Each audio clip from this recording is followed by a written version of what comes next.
So in the last video you saw where I put the Celine SC wheels on the Calypso, and I had a lot of questions, people asking, hey, what are the sizes, are there any rubbing issues, anything like that. Well, believe it or not, no rubbing issues at all with this. Now I'll go ahead and show you the way the front tires sit on the car, and that is about as perfect as you could possibly ask for. Now in this video I will put a link up to LMR. They sell these wheels. When I bought that car I got these wheels. All right, so let's go ahead and look these things over. So the front wheels are 18 by 8.5. Now that's a really good size because they're not so wide that they get into it like a rubbing issue on the inside of anything. So you're good there. I really like the 8.5s up front. So you may look at this and say, well, that's pretty close, you know, to rubbing on the fender. Well, for me, my car has actually not had a proper alignment, so my wheels honestly probably need a little more camber, but as you can see, they still fit just fine with no rubbing. So like I said, the front is an 18 by 8.5 and the back is an 18 by 10. So let's go ahead and look at the back fitment. Now the back is not going to be as flush as the front. As you can see, the tires are a little recessed. Now me personally, I prefer that, and I'll tell you why. This car has 3-inch studs on it. So I can put a spacer behind this thing and actually space the wheel out ever how I would like. And it's a lot harder to take away material, actually impossible to take away material than it is to add, right? So I would prefer my wheels to sit in from the factory and then allow me to be able to add a small spacer or two to get this thing back right. Now you may be saying to yourself, well, I don't have 3-inch studs, so can I get away with a spacer? Absolutely you can. They make shanked lug nuts that I recommend if you're going to run like a 5/16 spacer or something like that. They make these lug nuts that have a shank on them, and it'll go inside of your wheel just a little bit further and bite down, so you get more thread engagement, if you will. Now let's go over the tire sizes here. So look at the height of both tires. They're almost identical. Now John, the guy I got these from, did his research and he knows exactly which tire needs to be on the front and on the back to make this work. So here it is, guys. Here's your combination. If you have 18 by 8.5s and 18 by 10s, 275, 35, 18 in the back, and believe it or not, a 245, 40 in the front. That's a 245, 40, all right? That is the winning combination if you're going to be running 18s like this to make these things fit right. There again, we'll back up so you can see the car in its entirety. I really like these wheels. They're probably some of my favorite wheels that you can get for Foxbody at the moment. They just look good on pretty much anything. But with that being said, not everybody likes the rivets, okay? And I get that. They also sell these without rivets. They sell them in black. They sell all these different styles of these wheels. I told you guys these are some of my favorite ones.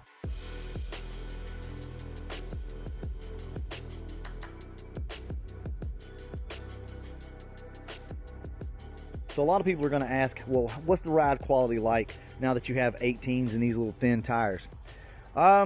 It is a little stiffer. Even going from a 17 over to an 18, you wouldn't think there would be that much of a difference, but there is. This car definitely rides more stiff than it did with the old drag tires. Now the old drag wheels over here are 275 50s, and they are a big beefy tire. So obviously you're going to have a lot more cushion, but I can notice a difference between this car and this car. The Retro Fox has 17 by 10s with a 275 40 in the rear.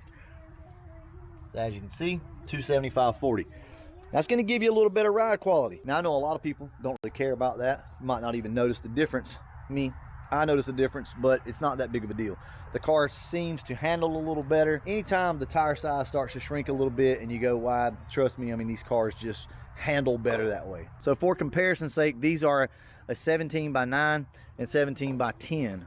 Okay, now the difference in tire size here to make this work is a 255 40 17 in the front. That's on a 9-inch wheel. These are, like I said before, going to be a 275 40 on a 10-inch wheel. Now that's what makes this combination balance out.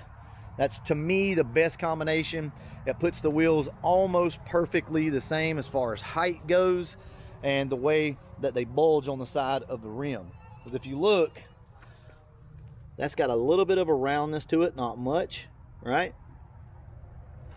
If we go back here to the back, it's roughly the same, okay?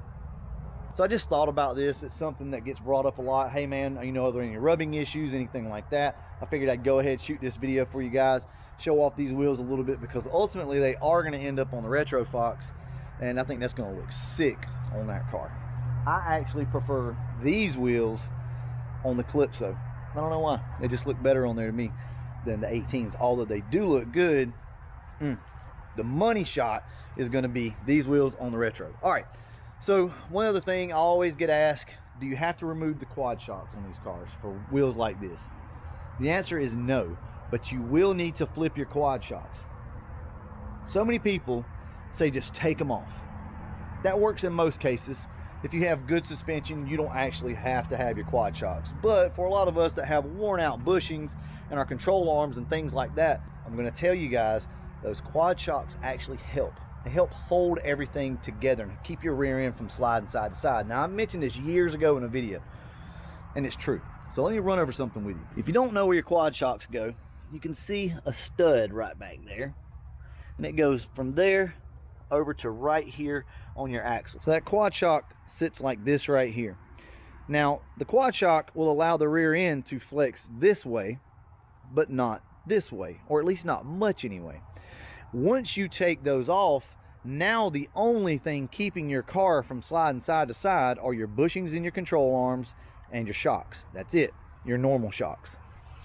What I have found with these cars is over time, when things start to wear out, your rear end is going to shift one way or the other. Typically, your rear end is going to come out over here on your passenger side a little bit, and I've seen them as much as a ½ inch off. I mean, it can get out of control. Plus, if you have torque box damage, your wheels can also sit off to the side. Your quad shocks don't really allow your rear end to shift because of the way they're mounted.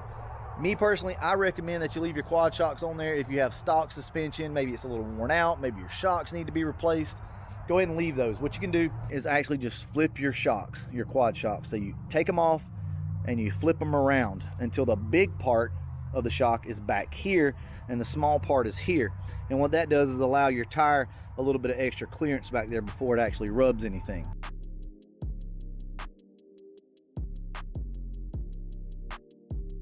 I'll post up a link where you can pick these wheels up from LMR along with all sorts of other wheels.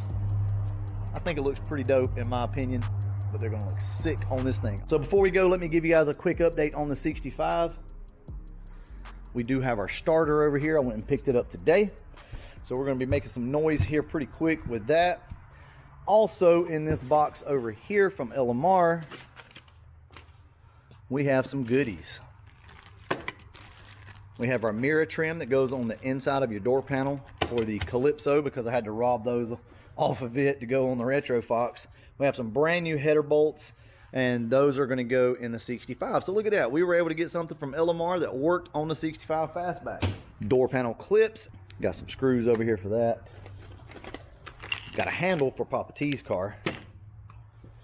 And I picked myself up some good old merch from LMR. So this is the Push Rod 5.0 t-shirt. I love that. And also got myself a hoodie.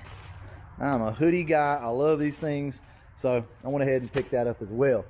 Now, oh, we got more stuff in here. Right here we have a new window motor. I needed this thing really bad. The Calypso of my window just completely stopped working in the car, and I couldn't even get it up. I had to take the window motor out and just pull the window up so that I could wash the car.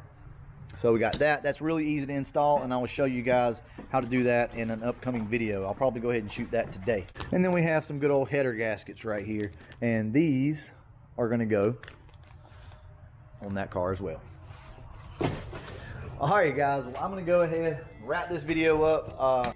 I am going to go ahead and put the starter on the car, and we're going to do some work on the Calypso. I'll probably just shoot that and include it in a separate video. Anyway, I hope this helps somebody out. I had a lot of questions about the wheels, so there you go. I'm going to go ahead and wrap this video up, and as always, thanks for watching.